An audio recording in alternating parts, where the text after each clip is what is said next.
There are some men and women who are not only at the top of their industry, they create new ones. Mark Zuckerberg essentially invented social media. Steve Jobs created the personal computer industry. John D. Rockefeller turned oil from a messy inconvenience to a very profitable empire. And there are many others I could mention. The desire to innovate is a strong call that one could say the American dream is built on. And with those figures in history, it can be easy for one to assume that they came with so many advantages that would make these dreams unattainable to anyone else. But more times than not, the key ingredient for the success of these individuals was not the advantages they came in with, but the vision they came in with and the systems that they developed to execute that vision. The person who is the focus of today's episode didn't start out with a lot. But when it comes to vision casting and devotion to excellence, I think anyone would have a difficult time coming up with a better example. I'm Will Henry, and this is Quotable History. There you have it, the savage fight of the soul. The only thing we have to fear is fear itself. It's one small step for man, one giant leap for mankind. Quotable History.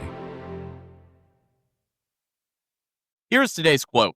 I only hope that we never lose sight of one thing, that it was all started by a mouse. Now, I'll give you a few seconds to guess who said this. Now, unless you've been living under Cinderella's castle, you probably guessed it. It's Walt Disney. He said this on a television program where he was talking about the expansion of what his mouse empire had become.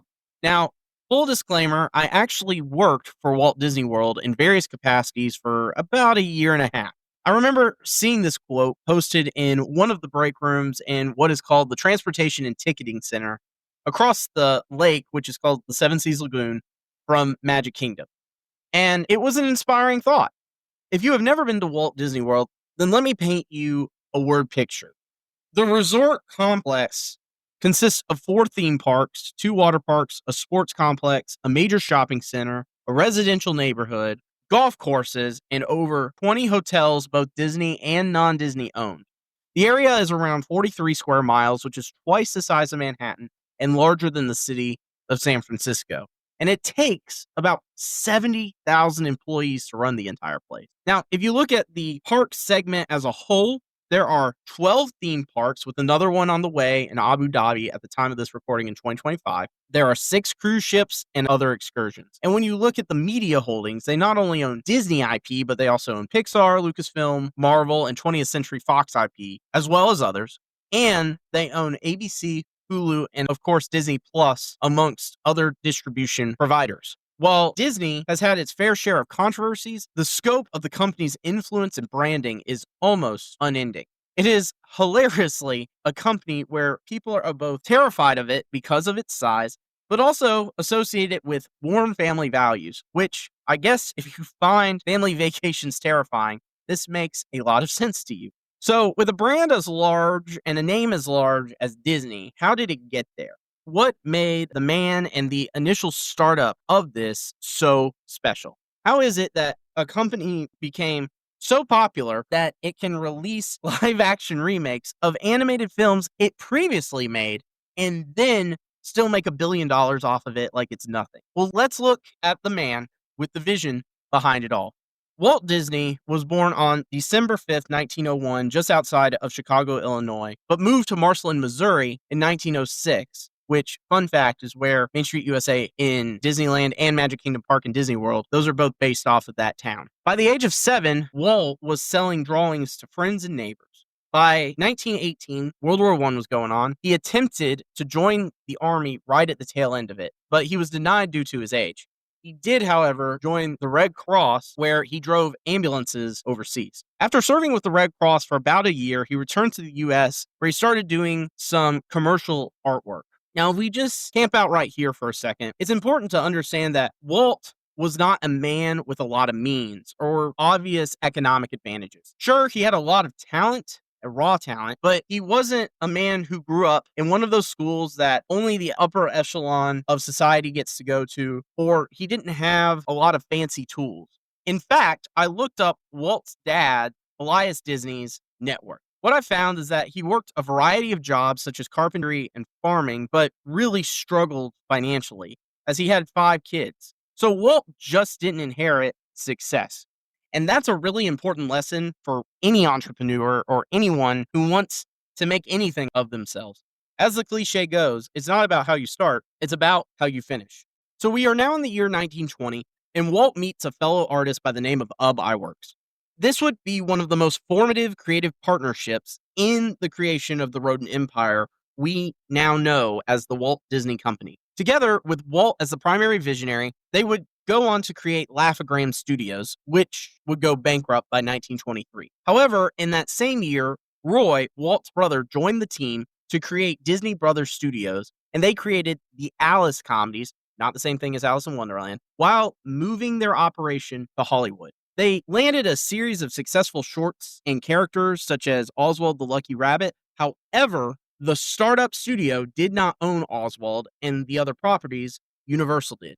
So ultimately, Disney lost all control of these characters and properties. As a result of this, Disney and Iwerks created what could be said to be the most popular cartoon character of all time, Mickey Mouse, in what was one of the most popular cartoon shorts of all time, Steamboat Willie. But why was Steamboat Willie so successful? Well, this was the first time that sound and animation had been synchronized, and this was groundbreaking for the time, a laugh for the whole family. Even in the midst of the troublesome 1930s, the relatively new studio found success with new characters such as Donald Duck, Goofy, Minnie Mouse, and Daisy Duck, and new animated shorts that were shown in theaters across the country. But Walt's biggest success of this period came in 1937. During this year, what was now known as Walt Disney Productions released Snow White and the Seven Dwarfs, the first animated full-length feature film.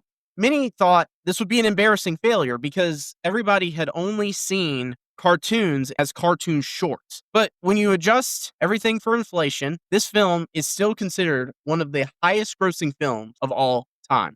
However, this success didn't last long. In the 1940s, the studio saw some major challenges. Things that are considered classics now, like Pinocchio and Dumbo, were released, but not to commercial success. And the studio, because it needed to keep the lights on, took on contracts from the U.S. military as part of the effort for World War II. Not only that, but animators unionized and went on strike. So in order to stay in business, the studio went public and started selling stocks. Now, to be honest, if I could find a quote where Walt said, "I'm losing my company, my staff hates me, and I have to take on government contracts just to keep the lights on," I probably would have chosen it. Because while the first part of Walt's story is almost like a happily ever after Disney movie, the 1940s was really an era that would end up defining how enduring the Walt Disney Company would end up becoming.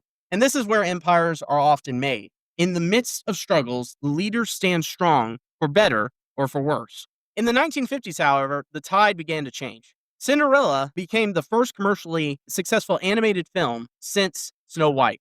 Not only that, but Walt secured a funding deal from ABC to create Disneyland in exchange for a television program that he would produce about the said project.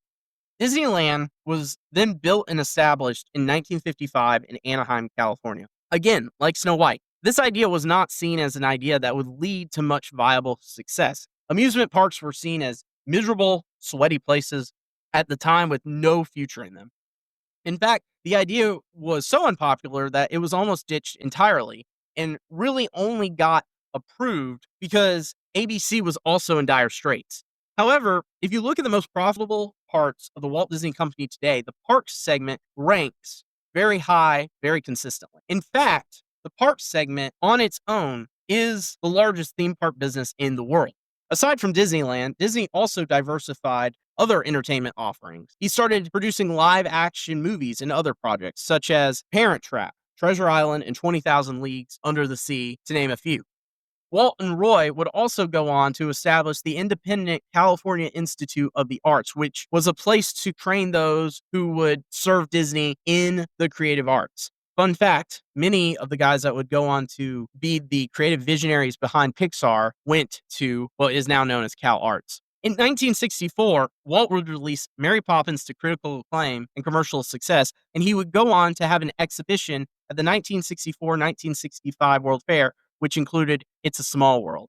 In 1965, he would unveil his Florida project, the Experimental Prototype Community of Tomorrow, or what is now more famously known as Epcot. But sadly, Walt would not live to see that dream become a reality, and the community he envisioned was never truly to be realized. In 1966, Walt tragically would die premature death from lung cancer.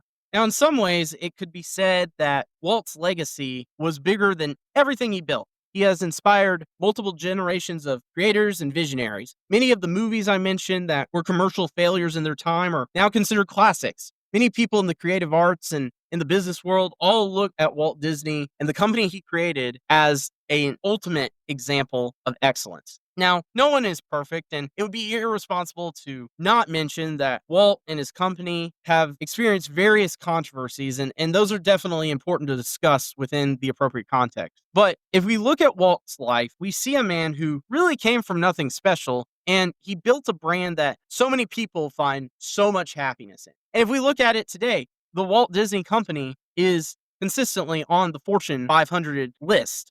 The Walt Disney Company also owns two of the highest grossing films of all time, not adjusted for inflation, which would include Avatar and Avengers Endgame. The company brings in billions of dollars of revenue every year from each of its entertainment segments. But the brand also brings hope and happiness for so many people. So what can we learn at the time that I'm recording this? What can we learn here in 2025 and beyond? An obvious one is that just starting small does not mean one will end small. As the cliche goes, you have to learn to walk before you can run. Beyond this, though, endurance is essential. In both cases of the 1940s and getting Disneyland up and running, there were constant battles. Business is aggressive. I currently work for a company that is very big within its industry, and we are still constantly fighting competitors, looking for new business, and being driven by a need to be the best that we can be in our area. We cannot be complacent. And if you look at the story of the Walt Disney Company before their biggest successes, there was a sense that they were just mice in a cat's world. They still had to earn their place. If you ever get a chance to watch the documentary on Disney Plus called Waking Sleeping Beauty, you'll see that the animation department really struggled after Walt died. There was a sense that any new creativity and any new creative vision died with him. But a new generation of creators was born, and there was a newfound sense of urgency that sparked an era where we got the likes of The Little Mermaid, Beauty and the Beast, The Lion King, and many other classic films. Disney never wanted his company to forget what it took for them to be the best, and he never wanted them to forget the small beginning. In some ways, Walt was the mouse in question. While he was extremely talented, the struggles he faced were enough to destroy anyone or any streak of success. And so when I was sitting in the break room looking at this quote in the Transportation and Ticketing Center, I found a good bit of inspiration from it. When you look at Walt Disney World, it functions like a city that has always been there. When you look at Disney as a brand, it looks like it's never going to go away. But two things come to mind. One, there's significant arrogance in that thinking. You always have to earn your spot, and nothing is ever guaranteed. But secondly, this quote is a powerful reminder for anyone out there with a vision that there is hope. I'm Will Henry. Thank you for listening. If you enjoyed this episode of Quotable History, follow the show, share it with someone who's into history, great quotes, or great stories. New episodes drop every Tuesday, so stay tuned. And if you want to keep the conversation going, find me on Twitter and Instagram at QuoteHistoryPod or on Facebook at Quotable History. Catch you next time. Have a good one.